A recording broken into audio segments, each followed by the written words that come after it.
Hello and welcome to LexisNexis Risk Solutions Trust live event. I'm Hannah Wallace and with me now is Louise French, Strategy Director at the Future Laboratory. Louise, thank you very much for taking the time to speak with us. Nice to be here, thank you. Really good to have you in the studio, away from the busy event. And I know you've been very busy at the event as well because it's a big one. Based on your research collaboration with LexisNexis Risk Solutions, which is where I want to start today. Can you tell us a bit more about that? What did you set out to do? Yeah, so very exciting report that we're writing. So, as you said, Strategy Director at the Future Laboratory, we are a world-leading foresight consultancy, and what that means is we're looking at the future of any given industry, thinking about that future landscape. So in this respect, for LexisNexis Risk Solutions, we're exploring the future for digital trust and the creation of what we're calling the Authentaverse. And we'll go in, obviously, want to talk a bit about that later, but the research really is focused around understanding that future landscape, looking at the big drivers that are causing change, and really putting people at the heart of that narrative, which is quite different to a lot of the other kind of research pieces that are out there. Yeah. They tend to be kind of industry focused.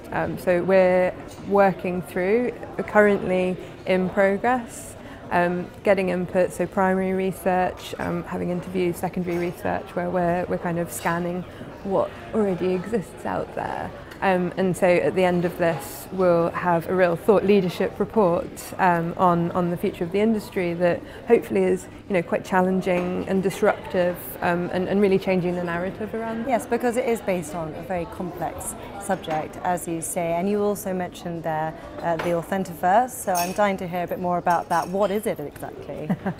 So it's quite difficult to say at this point in time, but we know that it is inevitable. That we're going to need, we think about it as the kind of precursor to the metaverse. So obviously, everyone's talking about the metaverse at the moment. It's one of the big challenges that a lot of the brands and businesses that we're working with are trying to come up with their approaches, thinking how they're going to navigate this kind of very new frontier of digital engagement. And what's great is that the team at LexisNexis Risk Solutions have identified a really great insight that for that to happen, for all of these, the potential of the metaverse and the potential for people engaging in the metaverse to come to fruition, digital trust is going to have a huge role to play. We're going to have expectations on how we engage in the metaverse, and that's going to drive how digital trust can play out, and these digital trust engagements can play out. So for the Authentaverse, we see this as being, this very seamless, synergistic kind of flow that happens where we'll start to get rid of the need for things like passwords and that kind of friction informed by identity authentication that everyone complains about at the moment. Like, I hate it. Like, you have to sign into something and then you have to prove you're not a robot by saying that how many umbrellas can you see in the picture. It's really interesting that from an industry point of view, we and I said this in my panel, my keynote, that the industry really starts from a defensive point. We're starting out as an industry thinking that the worst possible thing is going to happen. Right. And so the Authentaverse is going to be much more adaptable. It kind of, I think, hopefully you'll get the feeling of this as well, but like when we kind of sign into things, you can go through, jump through all of these identity hoops, which are totally irrelevant because I'm just trying to sign into my account for a magazine or something. I don't need to prove time and time again what my identity is. And so we'll start to see a much bigger shift away from this kind of one-size-fits-all approach into a much more adaptive, intuitive, flexible mode, which we're thinking the Authentaverse is, and that will enable the metaverse to happen because it will, kind of challenge and the kind of standard way of doing things today it's very different. And that sense of fluidity will be part and parcel of the metaverse. So it won't work if we use today's solutions to address this kind of future problem. Sure. So coming back to the research then, what have been the initial findings from the research that have sort of suggested that there is a possibility for the Authentaverse and paved the way for it? So from our initial research, what we're seeing is, I think one of them I touched on already, is this kind of industry tendency to be quite defensive. We need to maybe do away with that, and that comes from this tendency to treat things as transactions. So one of the key insights that we're seeing is that we as an industry tend to confuse trust with confidence, and they're not one and the same. They're very different. And so confidence comes from certain aspects like consistency, from this kind of a more transactional nature. We build confidence by kind of having some of these things that kind of happen time and time again, so we know that we can trust. But trust as a concept is fundamentally human. And it relies on relationships and relationship building.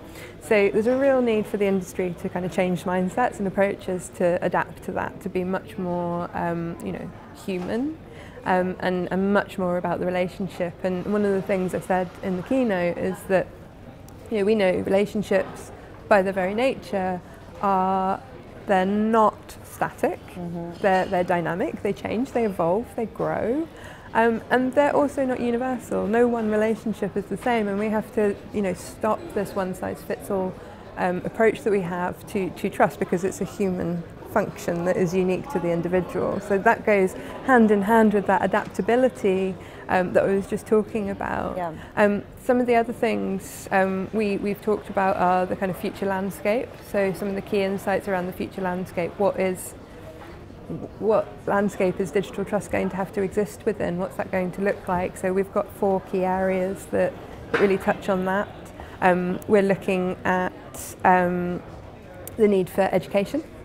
So there's a real accessibility problem where we've got huge parts of society not able or skilled enough to engage in the way that the industry is approaching them. And so, the real opportunity for the industry to become much more educational and kind of take on an upskilling role to enable people to engage. We've got the idea that we talk about data dichotomies. And so what we're seeing is people are engaging more and more and more and more. We're giving over data like left, right and centre. And what's going to happen as a result of that is people want that assurance and they want transparency about what's happening with that.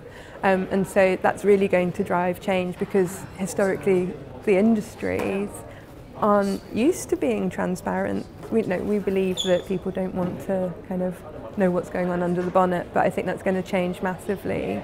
Another insight that we have around the demographic changes that we're seeing in society.